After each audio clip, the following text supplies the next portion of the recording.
1914 December 5-ന് south ജോർജിയയിൽ നിന്ന് 27 crew അംഗങ്ങളുമായി endurance എന്ന കപ്പൽ അന്റാർട്ടിക്കയിലേക്ക് പുറപ്പെട്ടു. സർ ഏണസ്റ്റ് ഷാക്കിൾട്ടൺ ആയിരുന്നു പര്യവേക്ഷണ നേതാവ്. അന്റാർട്ടിക്കയിലെ വെഡൽ കടൽ തീരത്ത് ഒരു അടിത്തറ സ്ഥാപിക്കാനും തുടർന്ന് ഭൂഖണ്ഡത്തിന്റെ മറുവശത്തുള്ള റോസ് കടലിലേക്ക് പോകാനുമായിരുന്നു ഇവർ ലക്ഷ്യമിട്ടിരുന്നത്. എന്നാൽ ആ യാത്ര അധികനാൾ നീണ്ടില്ല. അന്റാർട്ടിക്കൻ ഭൂഖണ്ഡത്തിൽ കടലിലെ മഞ്ഞുപാളികൾക്കിടയിൽപ്പെട്ട് എൻഡ്യൂറൻസ് എന്ന കപ്പൽ നിശ്ചലമായി. 27 ക്രൂ മെമ്പേഴ്സുമായി ആ കപ്പൽ ഒരു ചോക്ലേറ്റ് ബാർ നടുവിലുള്ള ബദാം പോലെ അങ്ങനെ മരവിച്ചു നിന്നു എന്നാണ് കപ്പലിലെ ക്രൂ മെമ്പറായ തോമസ് ഓർഡേലീസ് പറഞ്ഞത്. എന്ത് ചെയ്യുമെന്നറിയില്ല, കാത്തിരിക്കുക എന്നല്ലാതെ മറ്റൊരു മാർഗമില്ല. 9 മാസത്തെ മഞ്ഞുവീഴ്ചയ്ക്ക് ശേഷം അവർ ആ കപ്പൽ ഉപേക്ഷിക്കാൻ തീരുമാനിച്ചു. ആകെയുണ്ടായിരുന്ന ഭക്ഷണവും മറ്റും എടുത്ത് 2 ലൈഫ് ബോട്ടുകളിലായി അവർ യാത്ര തിരിച്ചു. ജനവാസമില്ലാത്ത എലിഫന്റ് ഐലൻഡിലേക്കാണ് അവർ ആദ്യം പോയത്. അപ്പോഴേക്കും കേടുപാടുകൾ സംഭവിച്ച എൻഡ്യൂറൻസ് എന്ന കപ്പൽ പൂർണ്ണമായും തകർന്നിരുന്നു. എല്ലാവരും ക്ഷീണിതരായിരുന്നു. ചിലർക്ക് രോഗങ്ങൾ ബാധിച്ച് കിടപ്പിലായി, മറ്റു ചിലർ മാനസിക നില വരെ തെറ്റിയ അവസ്ഥയിലായി. അങ്ങനെ ഏപ്രിൽ 15-ന് അവർ എലിഫന്റ് ഐലൻഡിൽ എത്തിച്ചേർന്നു. ഏകദേശം 500 ദിവസങ്ങൾക്കുള്ളിൽ ആദ്യമായാണ് അവർ ഒരു ഉറച്ച നിലത്ത് നിൽക്കുന്നത്.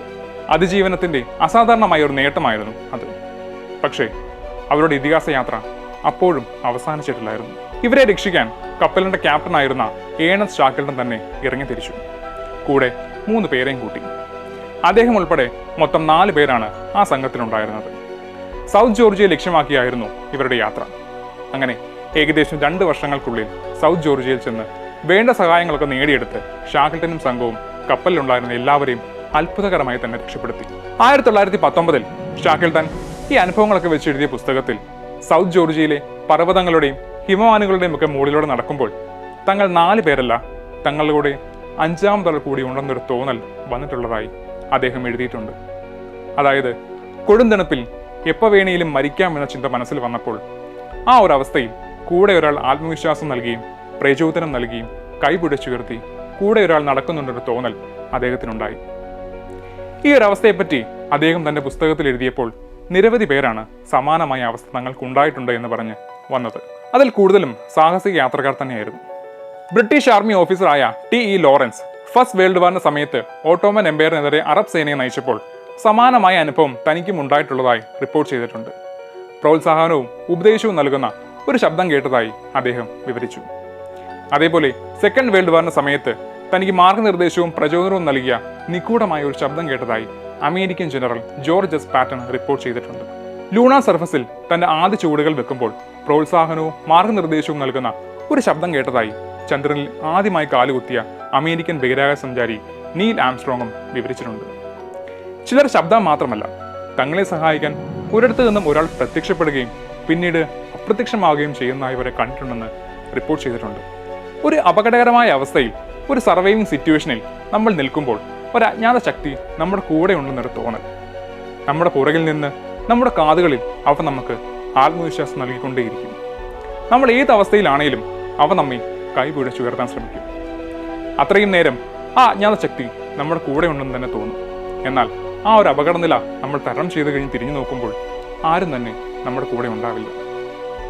ആരാണ് നമ്മളറിയാതെ നമ്മളെ കൈപിടിച്ചുയർത്തുന്ന ആ ശക്തി? ഒരു പക്ഷേ ഇതൊരു സ്പിരിച്വൽ അല്ലെങ്കിൽ സൂപ്പർ നാച്ചുറൽ പവറിൽ നിന്ന് വരുന്നതാണെങ്കിലും ചിലർ ഇങ്ങനെ വിശ്വസിക്കുന്നു. എന്നാൽ മറ്റു ചിലർ ഇതിനെ ദൈവികമായിട്ടും കാണുന്നുണ്ട്. എന്നാൽ ശാസ്ത്രലോകം ഇങ്ങനെ ഒരു അവസ്ഥയെ വിളിക്കുന്ന പേരാണ് തേർഡ് മാൻ സിൻഡ്രോം. അതെ, എന്താണ് third man syndrome? Third man സിൻഡ്രോമിനെ പറ്റി നിരവധി എക്സ്പ്ലനേഷൻസ് ആണ് സ്പിരിച്വലായും സയന്റിഫിക്കായും ഉള്ളത്. സ്പിരിച്വൽ എക്സ്പ്ലനേഷൻസിൽ ഒരു ഡിവൈൻ ഇന്റർവെൻഷൻ അല്ലെങ്കിൽ ദൈവിക ഇടപെടൽ എന്നും അല്ലെങ്കിൽ ഒരു ഗാർഡിയൻ ഏഞ്ചൽ ആയിരിക്കാം എന്നുമൊക്കെ പറയുന്നു. എന്നാൽ സയൻസ് പറയുന്നത് ഇതൊരു auditory hallucination, cognitive processing, psychogenic explanation എന്നിവയാകാമെന്നാണ്. ചുരുക്കത്തിൽ പറഞ്ഞാൽ കടുത്ത ക്ഷീണം, തളർച്ച, ഇന്ദ്രിയങ്ങളുടെ തളർച്ച ഇവയൊക്കെ കാരണം ഉണ്ടാകുന്ന അവസ്ഥയോ അല്ലെങ്കിൽ നമ്മുടെ ബ്രെയിൻ നമ്മെ കടുത്ത സമ്മർദ്ദങ്ങളിൽ നിന്നോ അപകടങ്ങളിൽ നിന്നോ രക്ഷിക്കാൻ വേണ്ടിയോ അല്ലെങ്കിൽ സർവൈവ് ചെയ്യിപ്പിക്കാൻ ചെയ്യുന്ന ഒരു കോപ്പിംഗ് മെക്കാനിസമായോ ഒക്കെ ഗവേഷകർ ഇതിനെ കണക്കാക്കുന്നു. 2006-ൽ പുറത്തിറങ്ങിയ ദ ഗാർഡിയൻ, അതേപോലെ 2013-ൽ പുറത്തിറങ്ങിയ ഗ്രാവിറ്റി എന്നീ മൂവീസിൽ തേർഡ് മാൻ ഫാക്ടറിന്റെ റെഫറൻസ് കൊടുക്കുന്നുണ്ട്. എക്സ്പ്ലനേഷൻസ് ഒരുപാടുണ്ട്. അതിൽ ചിലത് മാത്രമാണ് ഞാൻ ഈ മുകളിൽ പറഞ്ഞത്. ഇത് കുറച്ച് കോംപ്ലിക്കേറ്റഡ് ആയതും അതുപോലെ തന്നെ കൗതുകരമായ ഒരു പ്രതിഭാസം തന്നെയാണ്. കൃത്യമായി കാരണം ഇപ്പോഴും മനസ്സിലാക്കാൻ സാധിച്ചിട്ടില്ല എന്ന് തന്നെ പറയേണ്ടി വരും. തേർഡ് മാൻ സിൻഡ്രോമിനെ പറ്റി എന്താണ് നിങ്ങളുടെ അഭിപ്രായം? നിങ്ങൾ ഇതുപോലൊരു അവസ്ഥ എന്നേലും അനുഭവിച്ചിട്ടുണ്ടോ?